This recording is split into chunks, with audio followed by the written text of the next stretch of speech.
স্বাগত দীপ্ত সংবাদে আপনাদের সাথে আছি আমি আনোয়ারুল আলম। শুরুতেই জানাবো সংবাদ শিরোনাম। বিএনপি ছাড়া এই মুহূর্তে দেশ পরিচালনার মতো দল নেই, সিরাজগঞ্জে তারেক রহমান। ক্ষমতায় গেলে পরাজিতদেরও একসাথে নিয়ে কাজ করবে জামায়াত, শফিকুর রহমান। মানুষ ভোট দিতে ভুল করলে আবার পিছিয়ে যাবে দেশ, আশঙ্কা হেভিওয়েট প্রার্থীদের। নির্বাচনে সারা দেশে বিজিবির নিরাপত্তা জোরদার, আইন শৃঙ্খলায় মারণাস্ত্র ব্যবহার নয়।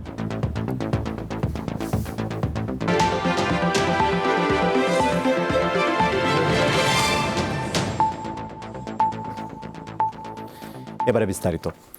দেশ পরিচালনার অভিজ্ঞতা একমাত্র বিএনপিরই আছে উল্লেখ করে বিএনপির চেয়ারম্যান তারেক রহমান বলেছেন, জবাবদিহিমূলক সরকার প্রতিষ্ঠা করা গেলে মানুষের অধিকার নিশ্চিত হবে। ষড়যন্ত্র করে কেউ যেন ভোটের অধিকার কেড়ে নিতে না পারে, সেজন্য সবাইকে সতর্ক থাকতে আহ্বান জানান তিনি। বিকেলে সিরাজগঞ্জের বিসিক শিল্প পার্কে বিএনপির নির্বাচনী জনসভায় তারেক রহমান এসব কথা বলেন। লাখো মানুষের স্লোগানে মুখরিত সিরাজগঞ্জ, অপেক্ষা প্রিয় দলের নেতা তারেক রহমানকে দেখা ও তাঁর কথা শোনার।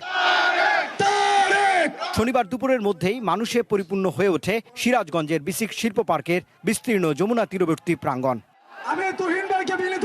অপেক্ষার অবসান ঘটিয়ে বেলা 3:30টার দিকে মঞ্চে হাজির হন তারেক রহমান। বাঁধ ভাঙা উচ্ছ্বাস ছড়িয়ে পড়ে চারদিক। বিএনপি শান্তিতে বিশ্বাসী উল্লেখ করে ধর্ম বর্ণ নির্বিশেষে সবাইকে নিয়ে দেশ গড়ার প্রত্যয় জানান বিএনপির এই কাণ্ডারি। আমরা সকল ধর্ম বর্ণের মানুষকে নিয়ে আমরা একসাথে শান্তিতে বসবাস করতে চাই। আমাদের কাছে মুখ্য হচ্ছে সে বাংলাদেশের নাগরিক। আমাদের কাছে ধর্মটা মুখ্য নয়, আমাদের কাছে জাতপাত মুখ্য নয়, আমাদের কাছে মুখ্য হচ্ছে সে বাংলাদেশের মানুষ। কাজেই মানুষকে মানুষ হিসাবে আমরা মূল্যায়ন করতে চাই। নিজের দলের অভিজ্ঞতা তুলে ধরে জুলাই আন্দোলনকে ধারণ করে স্বাধীনতাকে অর্থবহ করার অঙ্গীকার করেছেন তিনি। এই মুহূর্তে বিএনপি একমাত্র রাজনৈতিক দল যেই দলের অভিজ্ঞতা আছে কিভাবে দেশকে সুন্দরভাবে সামনের দিকে পরিচালিত করতে হয়। বিএনপি ছাড়া এই মুহূর্তে বাংলাদেশকে সঠিকভাবে পরিচালনা করতে পারে অভিজ্ঞতা সম্পন্ন এরকম কোনো রাজনৈতিক দল নেই। ভোট দিয়ে সকল ষড়যন্ত্র প্রতিহতের আহ্বান জানিয়ে বিভ্রান্তকারীদের গুপ্ত হিসেবেও আখ্যা দেন তারেক রহমান। যারা এসে বিভ্রান্তিমূলক কথা ছড়াবে তাদের একটাই নাম, তারা হচ্ছে গুপ্ত। কারণ তাদেরকে গত 16 বছর আমরা দেখি নাই। তারা এদের সাথে মিশেছিল, যারা 5 তারিখে পালিয়ে গিয়েছে তাদের সাথে তলে তলে এরা মিশেছিল। বিএনপি সরকারে গেলে জনগণের রাজনৈতিক অধিকার প্রতিষ্ঠার শপথ নেন তারেক রহমান। তার উপরে ভরসা করে। রুবায়েত হাসান, দীপ্ত সংবাদ, সিরাজগঞ্জ। এদিকে টাঙ্গাইলের সমাবেশে যোগ দিয়ে বিএনপি চেয়ারম্যান তারেক রহমান বলেছেন, আগামী দিনের রাজনীতি হবে মানুষের ভাগ্য পরিবর্তনের রাজনীতি। সন্ধ্যায় টাঙ্গাইল সদর উপজেলায় বিএনপির নির্বাচনী জনসভায় প্রধান অতিথি হিসেবে তিনি টাঙ্গাইলের 8 আসনের বিএনপি প্রার্থীদের পরিচয় করিয়ে দেন। মেগা প্রজেক্টের নামে মেগা দুর্নীতি হয়েছে বলে মন্তব্য করেন তারেক রহমান। আগামী 12 তারিখে নির্বাচনে ভোটারদের ভোট কেন্দ্রে যাওয়ার আহ্বান জানান তিনি।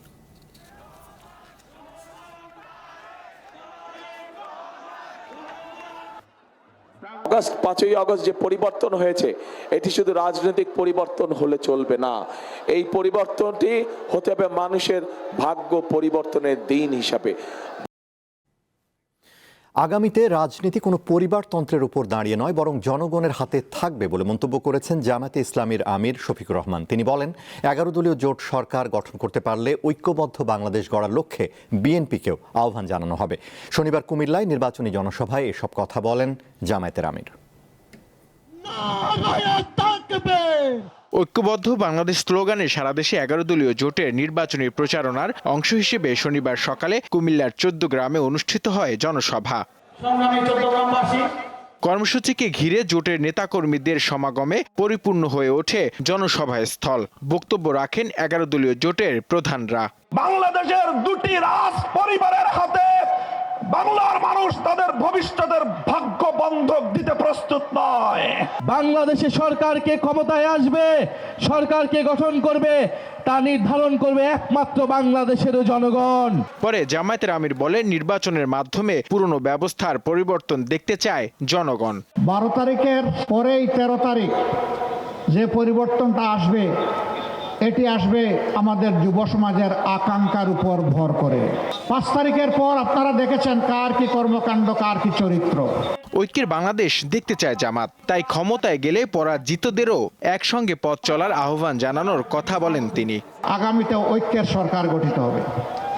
এমনকি এখন যারা আমাদের সাথে প্রতিদ্বন্দ্বিতা করবেন, আল্লাহ তাআলা যদি আমাদেরকে সফলতা দেন, আমরা যদি বিজয়ী হই, আমরা তাদেরকেও বলবো আসেন, আপনারা অবদান রাখেন। এরপর কুমিল্লার নিমসার ও দাউদকান্দিতে আয়োজিত জনসভায় অংশ নেন জামায়াতের আমির। কোনো দুর্নীতিবাজকে নিজের বগলের তলে আশ্রয় দেবেন না। নূর আলম, দীপ্ত সংবাদ, কুমিল্লা। বছরের পর বছর যারা গুপ্ত ছিলেন তারা জামায়াতকে গুপ্ত বলছেন, এটা লজ্জার বলে মন্তব্য করেছেন জামায়াতে ইসলামীর আমির ডাক্তার শফিকুর রহমান। শনিবার সন্ধ্যায় রাজধানীর কলাবাগান সরকারি স্টাফ কোয়ার্টার মাঠে ঢাকা 10 আসনের নির্বাচনী জনসভায় প্রধান অতিথির বক্তব্যে তিনি বলেন, দেশের আকাশে কিছু কালো চিল ঘোরাফেরা করছে, তারা জনমানুষের আকাঙ্ক্ষার এই নির্বাচনকে বানচাল করতে চায়। ডাক্তার শফিকুর রহমান বলেন, সুযোগ থাকার পরও বিপদের দিনে দেশের মানুষকে রেখে তিনিও জামায়াতের নেতারা বিদেশে পালিয়ে যাননি, ছিলেন কারাগারে। ক্ষমতায় আসতে পারলে দেশবাসীকে একটি মানবিক বাংলাদেশ উপহার দেওয়া হবে বলেও প্রতিশ্রুতি দেন তিনি।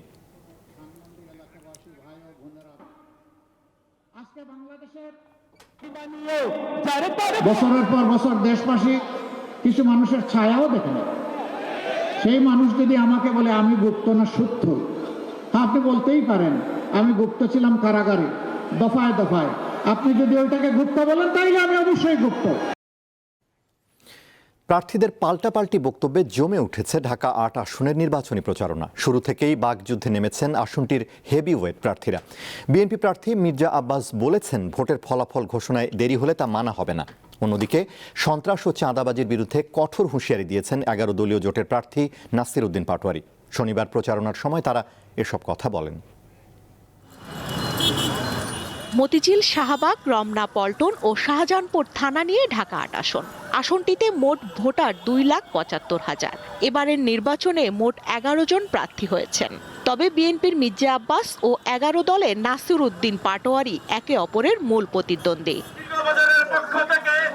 নির্বাচনী এলাকা ঘুরে দেখা যায় মূলত দুই প্রার্থীর প্রচারণা বেশি চলছে। ভোটাররা বলছেন, নির্বাচিত হয়ে জনগণের পাশে থাকবে এমন প্রার্থীকেই ভোট দেবেন তারা।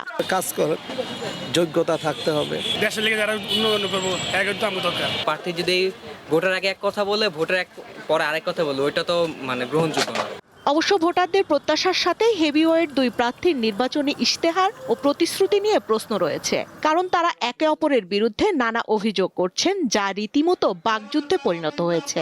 কিছু ছেলেপেলে জুড়েছে, হঠাৎ করে আঙ্গুর ফুলে কলা গাছ লম্বা লম্বা কথা বলে, ঘুম থেকে উঠেই আল্লাহর নাম নেয় কিনা আমি জানি না ভাই, আমার নাম প্রথম নেয়। উনি সকালবেলা উঠে আল্লাহর নাম নিয়েই চাঁদাবাজি শুরু করে, সন্ত্রাসী শুরু করে, দুর্নীতি শুরু করে।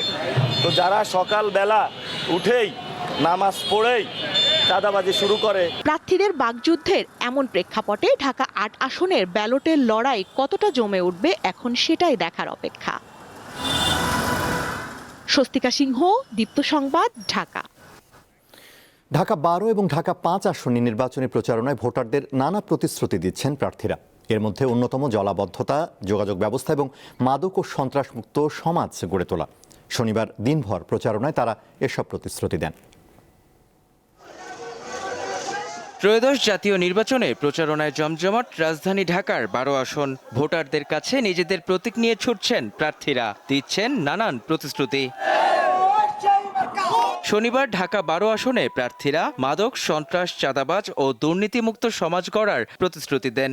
এছাড়া নাগরিক সমস্যা সমাধানের কথাও জানান তারা। আমাকে সংসদ সদস্য হিসেবে গ্রহণ করে এই এলাকায় আমি মাদক মুক্ত করব, এই এলাকা থেকে আমি সন্ত্রাস মুক্ত করব, এই এলাকায় কৃষকদের মুক্ত করব। এমন মানুষকে নির্বাচিত করতে চান আমি দেখছি, যারা তাদের কণ্ঠস্বর হয়ে উঠবে, যারা পার্লামেন্টে তাদের এই দুঃখ কষ্টের কথা যারা পার্লামেন্টে যারা উত্থাপন করবে। এদিকে ঢাকা 5 আসনেও জমজমাট প্রচারণা চলছে। এলাকার জলাবদ্ধতা, যোগাযোগ ব্যবস্থার উন্নতি প্রতিশ্রুতি প্রার্থীদের। দুর্নীতিমুক্ত, দখলদার মুক্ত রাস্তাঘাট আর মৌলিক যত অধিকার আছে এগুলো আপনারা যদি ছাতা মার্কা ভোট দিয়ে আমাকে জয়যুক্ত করেন, আমি আপনাদের এগুলা সবাই অঙ্গীকার করতেছি এগুলা সম্পূর্ণ করব। ঢাকার গুরুত্বপূর্ণ আসন হওয়ার পরও মৌলিক অধিকার থেকে বঞ্চিত ডেমরাবাসী। নির্বাচিত হলে তাদের অধিকার আদায়ে কাজ করার প্রতিশ্রুতি দেন প্রার্থীরা। মেহেদী হাসান, দীপ্ত সংবাদ, ঢাকা। সারা দেশে নির্বাচনী প্রচারণায় ব্যস্ত সময় পার করছেন আসন্ন ত্রয়োদশ জাতীয় সংসদ নির্বাচনের বিভিন্ন দলের প্রার্থীরা। জনসংযোগকালে দিচ্ছেন নানা প্রতিশ্রুতি। এর মাঝেই শনিবার ভোলায় নির্বাচনী সংঘর্ষে বেশ কয়েকজন আহত হন। ত্রয়োদশ সংসদ নির্বাচনকে ঘিরে জোর প্রচারণা চালাচ্ছেন হ্যাভিওয়েট প্রার্থীরাও। ঠাকুরগাঁও 1 আসনের প্রার্থী বিএনপির মহাসচিব মির্জা ফখরুল ইসলাম আলমগীর শনিবার সদর উপজেলার দেবীগঞ্জ ও নিমবাড়িতে নির্বাচনী প্রচারণায় অংশ নেন। এর আগে এক মতবিনিময় সভায় অংশ নিয়ে তিনি বলেন, আসন্ন নির্বাচনে সঠিক সরকার নির্বাচন করতে না পারলে দেশ আবার উল্টো দিকে চলে যেতে পারে। সবাই ভোট দিতে পারবে, ভোট দিয়ে ভালো মানুষটাকে, ভালো দলটাকে নির্বাচন করতে পারবে, এরকম আশা মনের মধ্যে যাচ্ছে, তাই না? উত্তরের জনপদের আরেক জেলা পঞ্চগড়। এখানে ধানের শীষে পঞ্চগড় 1 আসনে লড়ছেন ব্যারিস্টার নওশাদ জমির। দুপুরে বিভিন্ন পেশাজীবীদের সঙ্গে মতবিনিময় সভায় অংশ নেন তিনি। নির্বাচনে তার দল বিজয়ী হলে বন্ধ কারখানা সচল করার আশ্বাস দেন তিনি। বাংলাবান্ধা যে স্থলবন্দর আছে, ইনশাল্লাহ বিএনপি সরকার গঠন করলে এটা শুধু 4 দেশীয় না, আমরা এটাকে 5 দেশীয় করার চেষ্টা করব, যাতে চায়না থেকেও আমরা যোগাযোগ শুরু করতে পারি। তিস্তা নদী সুরক্ষা ও চরাঞ্চলের মানুষের জীবন মান উন্নয়নে অগ্রাধিকার দিয়ে নির্বাচনী ইস্তেহার প্রকাশ করেছেন রংপুর 4 আসনের 11 দলীয় জোটের প্রার্থী ও এনসিপির সদস্য সচিব আক্তার হোসেন। জন্য আগে থেকেই নোটিশ দিয়ে বাঁধ খুলে দিয়ে আমাদেরকে সতর্ক করার যে পদ্ধতি, শেষ ব্যাপারে ভারত পদক্ষেপ গ্রহণ করবে, এমন একটা বন্ধুত্বপূর্ণ সম্পর্ক আমরা ভারতের সঙ্গে তিস্তার বিষয়ে আমরা রক্ষা করতে চাই। ব্রাহ্মণবাড়িয়া 6 আসনে প্রতিদ্বন্দ্বিতা করছেন বিএনপি সমর্থিত প্রার্থী ও গণসংহতি আন্দোলনের প্রধান সমন্বয়ক জোনায়েদ সাকি। বাঞ্ছারামপুর উপজেলার উজানচর ইউনিয়নে আয়োজিত এক নির্বাচনী সভায় তিনি কৃষি, শিক্ষা ও সড়ক যোগাযোগ সহ সার্বিক বিষয়ে কর্মপরিকল্পনা তুলে ধরেন। যে সংসদ নির্বাচনে আপনারা ভোট দিবেন, সেই সংসদকে ক্ষমতা দিচ্ছে জুলাই জাতীয় সমাজের ভিত্তিতে সংবিধান সংস্কার করা। একই জেলার ব্রাহ্মণবাড়িয়ার 2 আসনের আলোচিত স্বতন্ত্র প্রার্থী রুমিন ফারহানা নির্বাচনে বিজয়ী হতে জোর প্রচারণা চালাচ্ছেন। গণসংযোগকালে তিনি বলেন, 12ই ফেব্রুয়ারি কেউ ষড়যন্ত্রের চেষ্টা করলে কাউকে ছাড় দেওয়া হবে না। হামলা, চাঁদাবাজি, বালুর ব্যবসা, দখলদারি, দল ব্যবহার করে অপকর্মের ব্যাপারে না বলার মার্কা। এছাড়া ভোলার বোরহানউদ্দিন উপজেলায় শনিবার সকালে নির্বাচনী প্রচারণাকে কেন্দ্র করে বিএনপি ও জামায়াতে ইসলামীর কর্মী সমর্থকদের মধ্যে সংঘর্ষের ঘটনা ঘটেছে। এতে অন্তত 15 জন আহত হয়েছে। পুলিশ ও নৌবাহিনীর সদস্যরা ঘটনাস্থলে পৌঁছে পরিস্থিতি নিয়ন্ত্রণে আনেন। সাদিয়া চৌধুরী, দীপ্ত, বার্তা কক্ষ। আসন্ন ত্রয়োদশ জাতীয় সংসদ নির্বাচনকে সামনে রেখে সারা দেশে নিরাপত্তা জোরদার করেছে বর্ডার গার্ড বাংলাদেশ, বিজিবি। তবে নির্বাচনকালীন দায়িত্ব পালনের সময় মারণাস্ত্র ব্যবহার করতে চায় না বাহিনীটি। কেবল পরিস্থিতি নিয়ন্ত্রণে প্রয়োজনীয় সব আইনানুগ ব্যবস্থা নেওয়া হবে। শনিবার মিরপুরে এক প্রেস ব্রিফিংয়ে এসব কথা জানান বিজিবির Dhaka sector commander colonel SM Abul Ehsan. ত্রয়োদশ জাতীয় সংসদ নির্বাচন ও গণভোট আয়োজনে চলছে নানা প্রস্তুতি। তবে আইন শৃঙ্খলা বিষয়টি সবচেয়ে বেশি আলোচিত। বরাবরের মতো আসন্ন নির্বাচনেও সীমান্ত রক্ষার পাশাপাশি নির্বাচনী দায়িত্বে মাঠে থাকবে বর্ডার গার্ড বাংলাদেশ, বিজিবি। বাহিনীর সদর দপ্তর জানায়, এবার অন্তত 37,000 সদস্য নির্বাচনী দায়িত্ব পালন করবেন। তারই ধারাবাহিকতায় ঢাকায় মিরপুরের সুইমিং কমপ্লেক্সে অস্থায়ী বেস ক্যাম্প করেছে বিজিবি। সেখানে শনিবার সংবাদ সম্মেলনে জানানো হয়, যে কোনো ধরনের অস্থিতিশীল পরিস্থিতি মোকাবিলায় rapid action team, quick response team ছাড়াও বিজিবির হেলিকপ্টার মোতায়েন থাকবে। তবে পরিস্থিতি যতই খারাপ হোক, অত্যন্ত কম শক্তি ব্যবহার করে তা মোকাবিলা করা হবে। বর্ডার গার্ড বাংলাদেশ দেশের 4,427 কিলোমিটার সীমান্ত সুরক্ষার পাশাপাশি একটি অবাধ, সুষ্ঠু, নিরপেক্ষ এবং গ্রহণযোগ্য নির্বাচন আয়োজনে সারা বাংলাদেশে মোতায়েন হয়েছে। আমাদের কাজ হবে অত্যন্ত কম শক্তি ব্যবহার করে স্থিতিশীল পরিস্থিতি সৃষ্টি করা, আইন শৃঙ্খলা রক্ষা করতে যে আমরা লিথাল ওয়েপেন ব্যবহার না করার পক্ষে। নির্বাচনের দায়িত্বে দেশের 9টি জেলার 4টি সিটি কর্পোরেশনের 51টি আসনে 134 প্লাটুন বিজিবি মোতায়েন থাকবে। তৈরি করা হয়েছে 42টি বেস ক্যাম্প। ভোটাররা যেন ভয় ও শঙ্কামুক্ত পরিবেশে তাদের ভোটাধিকার প্রয়োগ করতে পারবে, এই লক্ষ্যকে সামনে রেখে বিজিবি অন্যান্য আইন শৃঙ্খলা রক্ষাকারী বাহিনীর সাথে সার্বক্ষণিকভাবে তাদের অপারেশন এবং সমন্বয় বজায় রেখে চলেছে। নির্বাচনকে সামনে রেখে এখন পর্যন্ত কোনো শঙ্কা নেই বলেও জানান তিনি।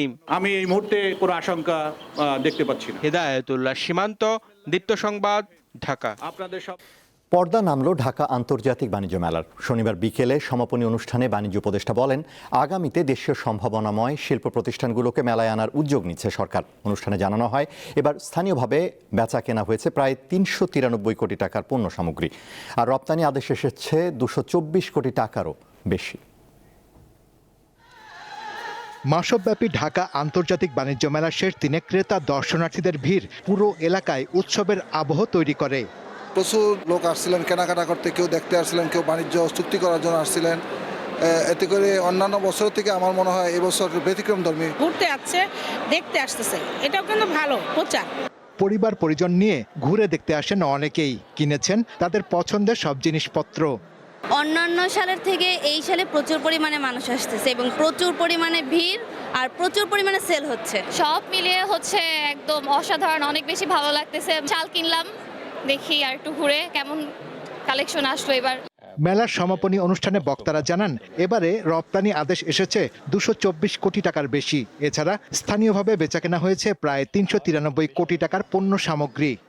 স্থানীয় উদ্যোক্তাগণ তাদের সক্ষমতা অত্যন্ত সুনিপুণভাবে স্থানীয় সাধারণ ভোক্তা, দর্শনার্থী এবং বিদেশি ক্রেতাদের নিকট উপস্থাপন করতে সক্ষম হয়েছে। ট্রেড এবং manufacturing and industry and service এই মিলে আমাদের যে অংশগ্রহণ, এই অংশগ্রহণে আমরা খুশি। বাণিজ্য উপদেষ্টা বলেন, মেলার পরিসর বাড়ানোর পরিকল্পনা করছে সরকার। এছাড়া আগামীতে তৈরি পোশাক সহ দেশীয় সম্ভাবনাময় শিল্পগুলোকে মেলায় আনার উদ্যোগ নেওয়া হচ্ছে। পূর্ত মন্ত্রণালয় থেকে 6 একর অতিরিক্ত জায়গা নেওয়ার জন্য কাজ করছি। আশা করি এই জায়গাটা যদি ইপিবির অনুকূলে বরাদ্দ দেওয়া হয়, তাহলে আমাদের এটার অবয়ব এবং এটার অবকাঠামোগত যে প্রয়োজন রয়েছে সেটাকে আমরা বৃদ্ধি করতে পারবো। পণ্য উৎপাদনে বিশেষ অবদান রাখায় এবার 10 ক্যাটাগরিতে মোট 40টি প্রতিষ্ঠানকে পুরস্কার দিয়েছে রপ্তানি উন্নয়ন ব্যুরো। শেষ হলো ঢাকা আন্তর্জাতিক বাণিজ্য মেলার 30তম আসর। ক্রেতা দর্শনার্থীদের উপচে পড়া ভিড় ছিল মেলায়। এই অবস্থায় মেলার পরিধি আরও বড় করার কথা ভাবছে মেলার আয়োজকরা। শাহরিয়ার ইমন, দীপ্ত সংবাদ, পূর্বাচল, ঢাকা। কাল রবিবার থেকে পর্যটকদের জন্য বন্ধ হচ্ছে সেন্ট মার্টিন। চলতি মৌসুমে পর্যটকদের জন্য সেন্ট মার্টিন ভ্রমণ যাত্রা শেষ হয়েছে। কাল থেকে কক্সবাজার সেন্ট মার্টিন নৌপথে কোনো পর্যটকবাহী জাহাজ চলাচল করবে না। এজন্য পর্যটকদের প্রবাল দ্বীপ ভ্রমণের জন্য আগামী পর্যটন মৌসুম পর্যন্ত অপেক্ষা করতে হবে। সেন্ট মার্টিনের পরিবেশ প্রতিবেশ ও জীববৈচিত্র্য সুরক্ষায় দেশের সর্বদক্ষিণের এই দ্বীপটিতে 2023 সাল থেকে পর্যটক ভ্রমণে বিধিনিষেধ আরোপ করে সরকার। ফুটবলের উন্নয়নে অবশেষে বয়সভিত্তিক খেলোয়াড় তৈরির দিকে নজর দিচ্ছে বাফুফে। এজন্য প্রতি মাসে একাডেমি ফুটবলারদের নিয়ে ফেস্টিভ্যাল আয়োজনের পরিকল্পনা নেওয়া হয়েছে। সেই সাথে আগামী এপ্রিলে খুদে ফুটবলারদের নিয়ে হবে আলাদা টুর্নামেন্ট।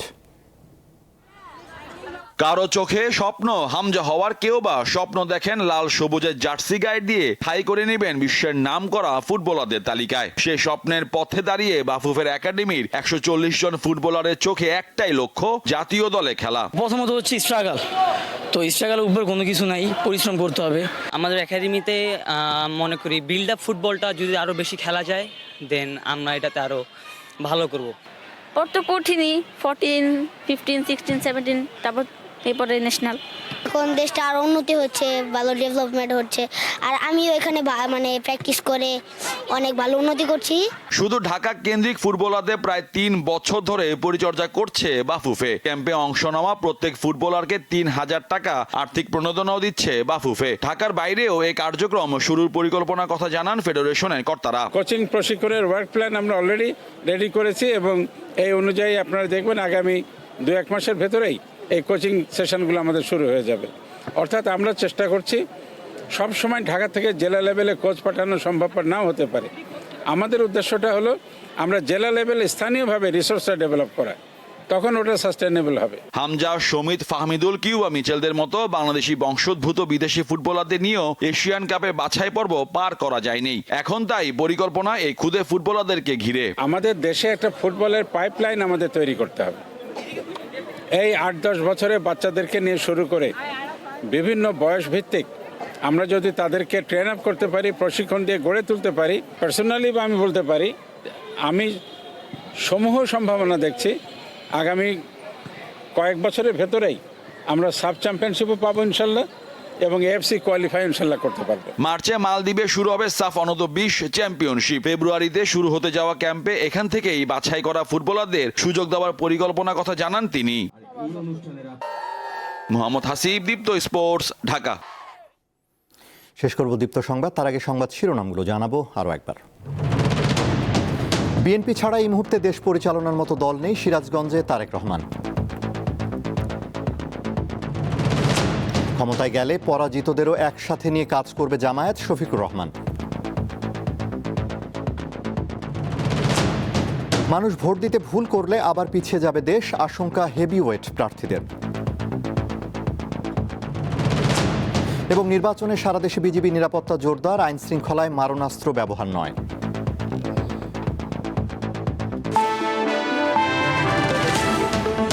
এই ছিল এখনকার মতো। এছাড়া আরও তথ্য বিনোদনের খবর পেতে যুক্ত থাকুন দীপ্তর ডিজিটাল প্ল্যাটফর্মগুলোতে।